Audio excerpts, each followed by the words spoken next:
আসসালামু আলাইকুম, শুভ সন্ধ্যা। কোহিনুরস মিনি কিচেনে সবাই স্বাগতম। সবাই কেমন আছেন? অবশ্যই আল্লাহর রহমতে ভালো আছেন, আমিও ভালো আছি। চলে আসলাম নোনা ইলিশের সেই ফুল রেসিপিটা নিয়ে। কড়াইয়ে তেল গরম করে দিয়ে দিলাম অনেকগুলো কাঁচামরিচ ফালি, আর দিয়ে দিলাম পেঁয়াজ কুচি। এইগুলো দিয়ে সুন্দর করে একটু ভেজে এখন দিয়ে দিব সেই ইলিশ মাছের মাথা, শুটকি ইলিশের মাথা। অনেকবার পানি দিয়ে ধুয়ে নিয়েছি, লবণটা বুঝে শুনে দিতে হবে। সেটা দিয়ে 2 মিনিট ভেজে তারপরে দিয়ে দিলাম লাল মরিচ বাটা, এটা হচ্ছে কারেন্ট মরিচ। এই বাটা মরিচটা দিয়ে একটু নেড়ে চেড়ে ভেজে দিয়ে দিলাম পরিমাণে অনেকগুলো রসুন বাটা।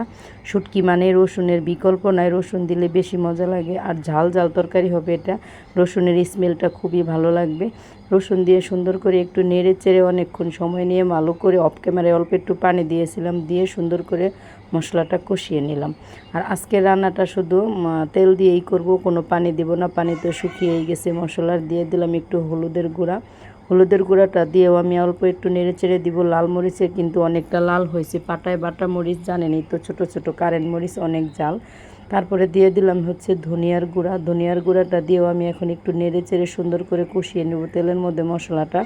আর আজকের রান্নাটা কিন্তু তেল ছাড়া রান্না হবে। সবাইকে দুপুরবেলাও বলছি হাফ ভিডিও দিয়ে তেল ছাড়া করে শুটকি রান্না করলে কিন্তু অনেক মজা লাগে।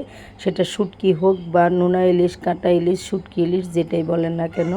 মশলাগুলো সুন্দর করে ঢাকনা দিয়ে কষিয়ে চলে আসলাম। দেখেন উপরে তেল ভেসে উঠছে, এখানে কোনো পানি দেওয়া হয়নি।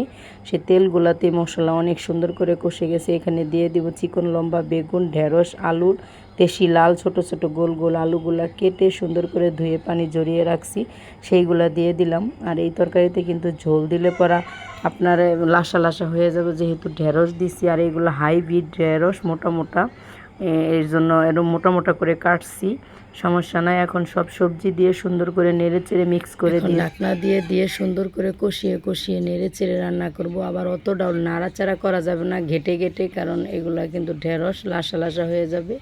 একটু উল্টিয়ে পাল্টিয়ে আলতু হাতে আস্তে করে নাড়তে হবে। আর আমার এই রান্নাটা যদি আপনার কাছে একটু হলেও ভালো লাগে, প্লিজ পেজটা ফলো দিয়ে পাশে থাকবেন। কমেন্ট করে, লাইক করে, শেয়ার করে দিবেন। আপনার কমেন্ট ধরে পৌঁছে যাব আপনার বাড়ি। ফলো দিলে অবশ্যই ফলো দিব, কেন দিব না? আপনি যদি আমাকে ফলো দিতে পারেন, আমারও তো দিতে হবে বাধ্যতামূলক ফলোটা।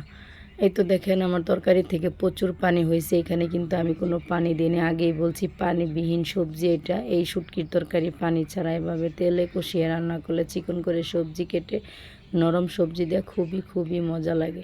আর আপনাদের যদি ভালো লাগে প্লিজ এভাবে রান্না করে খেতে পারেন। আর ভালো মন্দ কোনো ভুল ত্রুটি হলে সবাই ক্ষমার দৃষ্টিতে দেখবেন, কমেন্টে জানাবেন, সংশোধন করে নেব। এই তো কথা বলতে বলতে তরকারিটা আমার প্রায় রেডি হয়ে যাচ্ছে। তাহলে আপনারা সাথে থাকবেন, পাশে থাকবেন, সবসময় লাইক কমেন্ট শেয়ার করবেন। আমিও আপনাদেরকে সাপোর্ট করব, কারণ এই প্ল্যাটফর্মে সাপোর্ট করতেই হবে। একা একা সাপোর্ট না করলে, একা সাপোর্ট করে কখনোই আগানো যাবে না। আমি আপনাকে সাপোর্ট করব, আপনি আমাকে সাপোর্ট করবেন। এই প্ল্যাটফর্মের কাজই এইটা। আর এই পেজ যে খুলছে সে এটা জানে। তারপরে বলে দিলাম, আজকে এই পর্যন্তই। সবাই ভালো থাকেন, সুস্থ থাকেন। আল্লাহ হাফেজ।